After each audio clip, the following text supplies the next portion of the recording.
लेकिन मुझे लगता है कि अब जनता का विधायक होना चाहिए।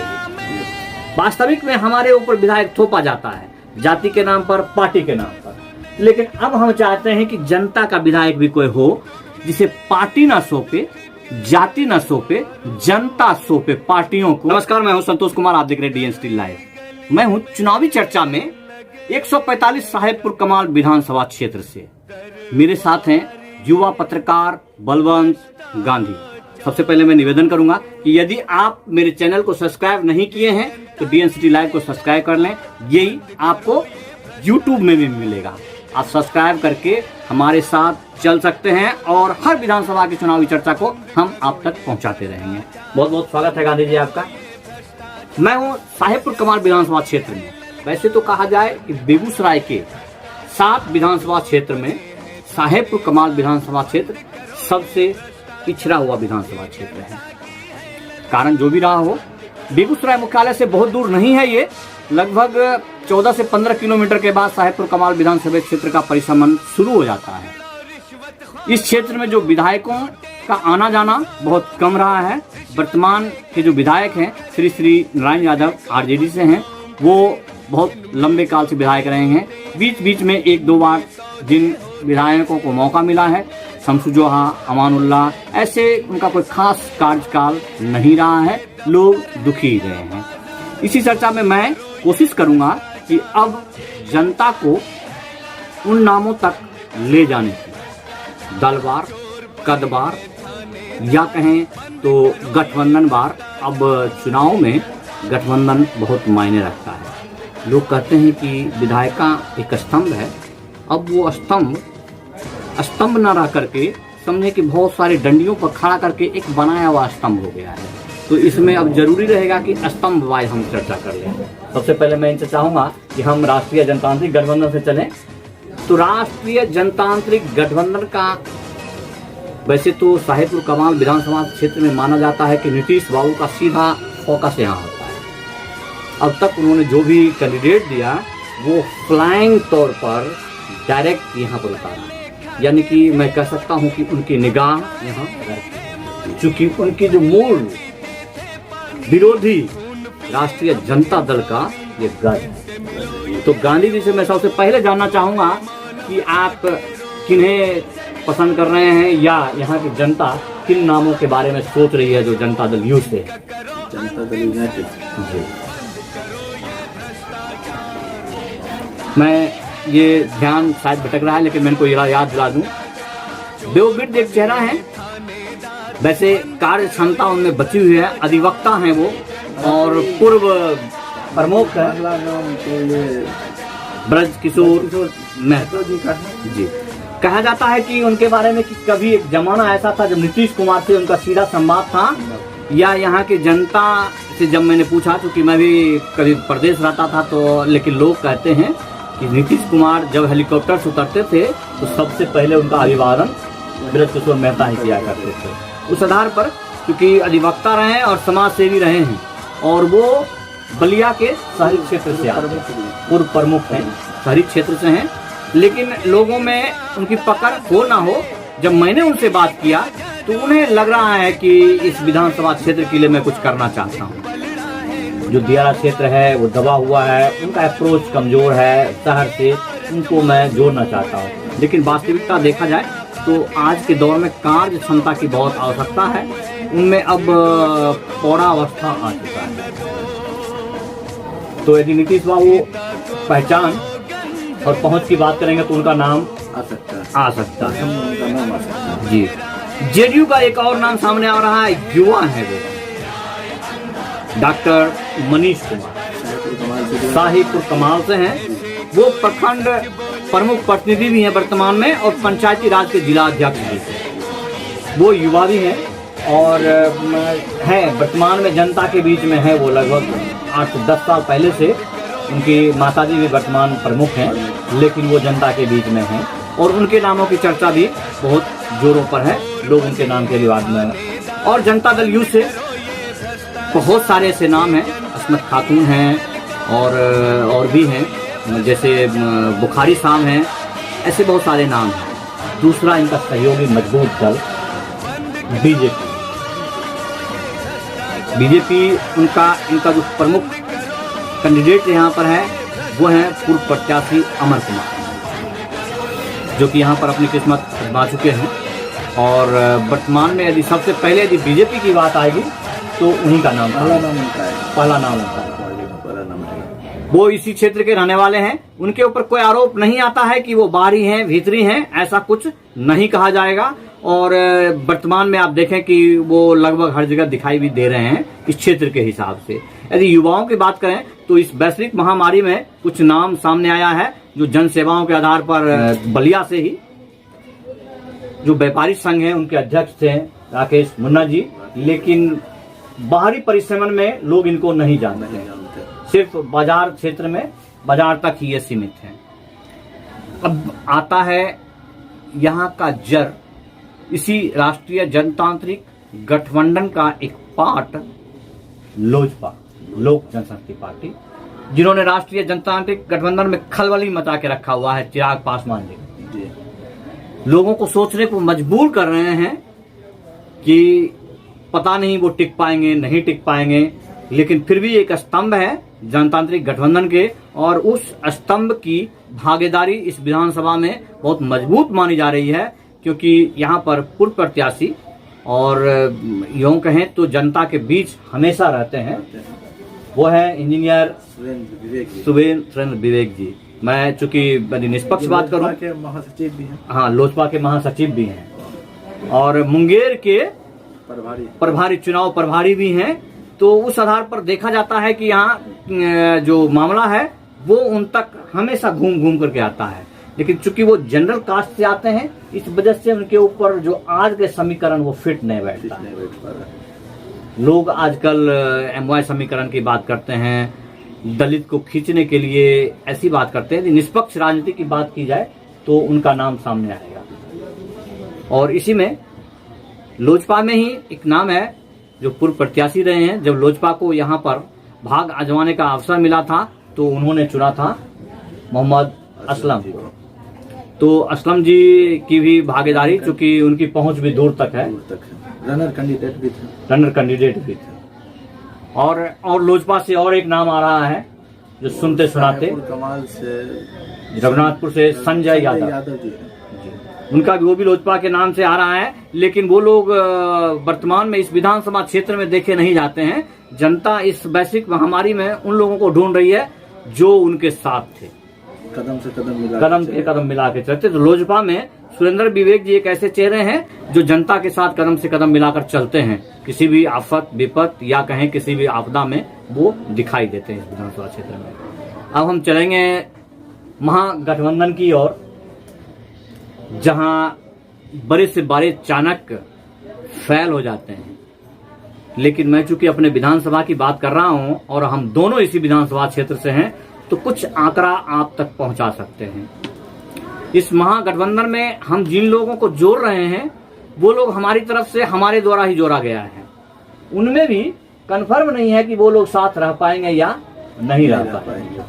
तो उनका प्रमुख दल राष्ट्रीय जनता दल, वर्तमान में सिटिंग विधायक हैं श्री नारायण यादव जी, लेकिन खबरों के अनुसार ऐसा कहा जा रहा है कि अब वो अस्वस्थ हैं, इसलिए उनकी भागीदारी नहीं मानी जाती है।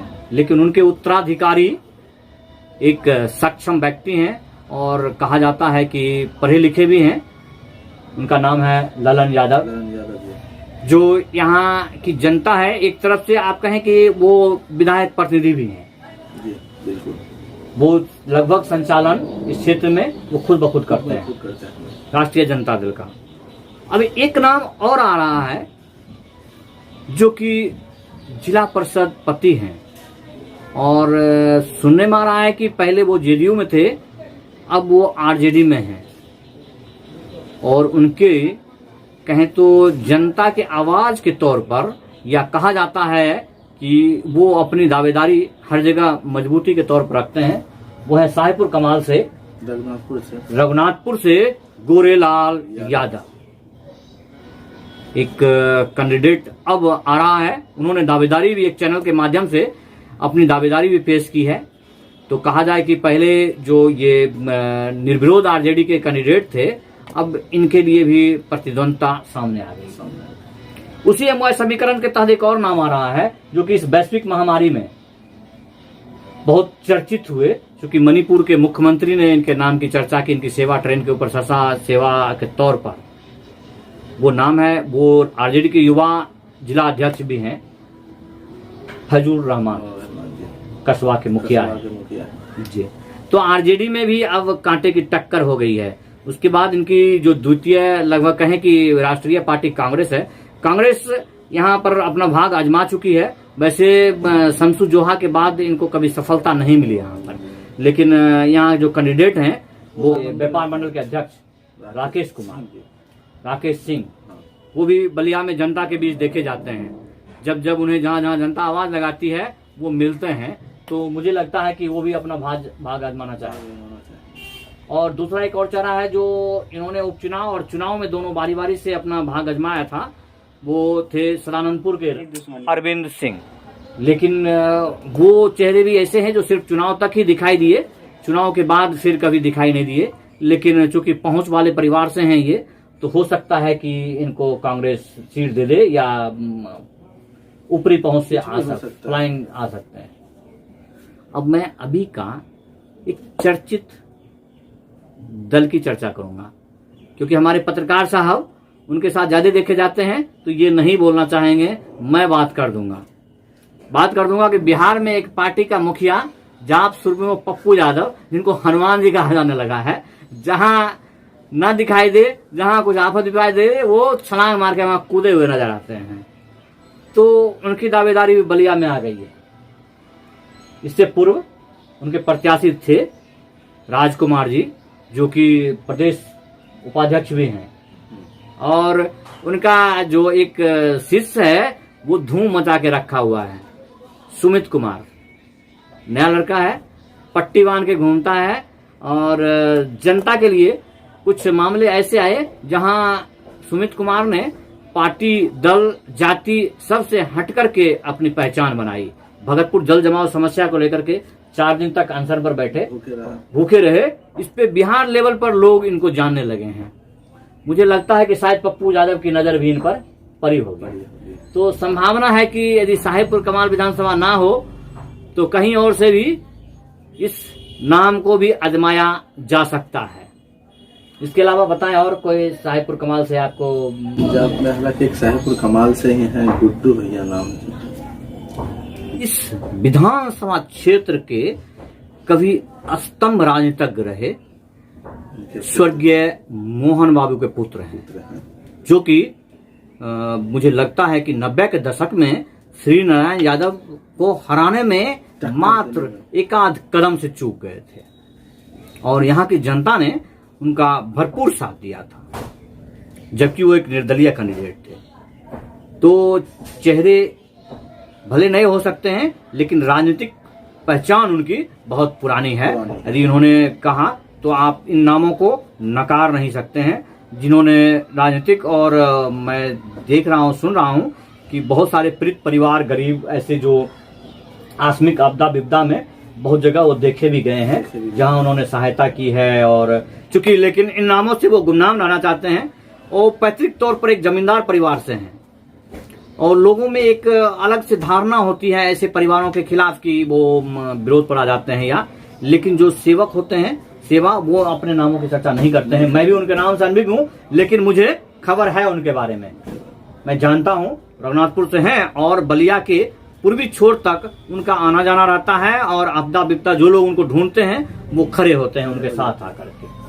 और इन्हीं नामों के साथ बहुत सारे ऐसे नाम हैं जो अब इस चुनावी समर में दिखाई देना शुरू किए हैं। वैसे दिल्ली की पार्टी जो आम आदमी पार्टी है, वो भी अपना दखल बिहार में दे रही है, और यहाँ पर एक युवा चेहरा है, गुड्डू यादव के नाम से मशहूर है, वो सैफी बोलते हैं उसे। उसका वास्तविक नाम शहजादू जमा उर्फ सैफी है। उसे जब जनता कहीं भी आवाज़ लगाती है तो वो देखा जाता है, या जब सम्मान मिलता है उसे, तो वो हर जगह पर मौजूद हमें मिल जाता है। तो ऐसे तौर पर जरूर है कि दिल्ली वाले उनको आजमाना चाहेंगे, और वास्तविक में उनका अधिकार भी है। जो कार्यकर्ता जमीनी लेवल पर काम करता है उसका संपूर्ण रूप से अधिकार बनता है। यानी कि आम आदमी पार्टी का यहाँ से कैंडिडेट फिक्स है, वो जिलाध्यक्ष भी हैं, जिलाध्यक्ष भी हैं आम आदमी पार्टी का। इसके अलावा और कोई चर्चित पार्टियां जो इनमें से आएंगे, एक और पार्टी जो एक दिन बहुत बैनर पोस्टर के साथ आम जन पार्टी, उसके भी जो प्रदेश सचिव हैं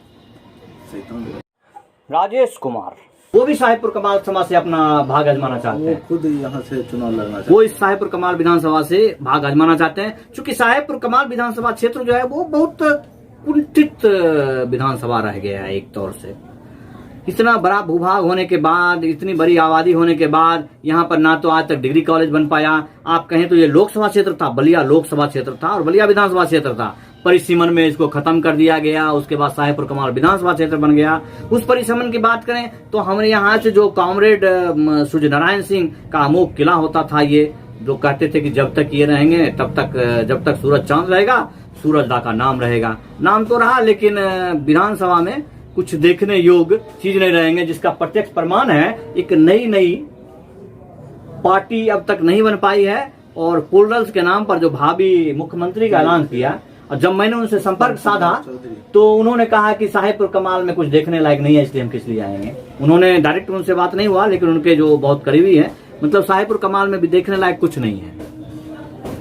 तो वैसे जो लोकतंत्र का एक स्तंभ की बात करते हैं तो विधायिका के लिए ऐसा बात सोचना दुर्भाग्यपूर्ण है कि उस क्षेत्र में देखने लायक कुछ नहीं है। वहां देखने लायक है वो है हमारे जैसे गरीब जनता जो रोटी पानी के लिए मोहताज होती है। वहां देखने लायक यदि कुछ है तो बाढ़ से पीड़ित वो जनता जो कि आपके इंतजार में 5 साल तक बैठे रहते हैं। नेताजी पिछले बार कह के गए और कुछ नहीं किए, अब आइएगा गर्दन पकड़ूंगा, लेकिन गर्दन क्या पकड़े, बदल जाते हैं अगले बार तक। लेकिन मजबूरी है, फिर भी उनको आना चाहिए। विधानसभा क्षेत्र में जरूर कोई ना कोई पोलरल्स का भी उम्मीदवार हो सकता है। एक और नई पार्टी है, आप भूल गए, राष्ट्रीय जनजन पार्टी, जो भूमिहार ब्राह्मण एकता मंच से कन्वर्ट करके, जो आशुतोष जी जिनके चेहरे हैं। और चूंकि इस विधानसभा क्षेत्र में यदि वो अब तो राष्ट्रीय जनजन पार्टी के नाम से आ गए, हर जन की बात करने लगे हैं, लेकिन पहले वो सवर्ण मोर्चा थे। तो सवर्णों जो भूमिहार ब्राह्मण एकता मंच के हिसाब से यहाँ मत प्रतिशत बहुत कम है, ठीक है। इस हिसाब से यहाँ जो फिट बैठता है वो MY समीकरण बैठता है। लेकिन शायद जो साहेबपुर कमाल की दुर्दशा से हटकर कुछ लोग सोचेंगे तो अब समीकरण को भूल करके विकास की बात करेंगे, तो सामूहिक रूप से कोई भी कैंडिडेट आ सकता है, उसमें MY समीकरण फिट नहीं बैठेगा।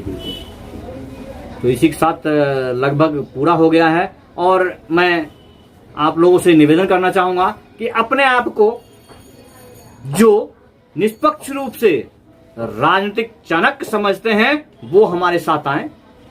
मैं उन्हें आमंत्रित करता हूं, निवेदन करता हूं कि आप आए और जनता को अपना विधायक चुनने में, जनता का विधायक चुनने में, क्योंकि जो हमारे अनुसार, हमारे सोच के अनुसार, मैं एक पॉलिटिशियन नहीं हूं या मैं पॉलिटिकल साइंस से बहुत बड़ा ज्ञाता नहीं हूं, लेकिन मुझे लगता है कि अब जनता का विधायक होना चाहिए। वास्तविक में हमारे ऊपर विधायक थोपा जाता है जाति के नाम पर, पार्टी के नाम पर, लेकिन अब हम चाहते हैं कि जनता का विधायक भी कोई हो जिसे पार्टी ना सौंपे, जाति ना सौंपे, जनता सौंपे पार्टियों को कि आप ये विधायक बना के हमको दीजिए और ये विधायक हमारे लिए काम करेगा, वो वास्तविक विधायक होगा। तो ऐसे विधायक की चर्चा होगी तो MY समीकरण काम नहीं करेगा और यहाँ भी एक विधायक आ जाएगा और साहेबपुर कमाल का भी कुछ उत्थान हो जाएगा। धन्यवाद, नमस्कार।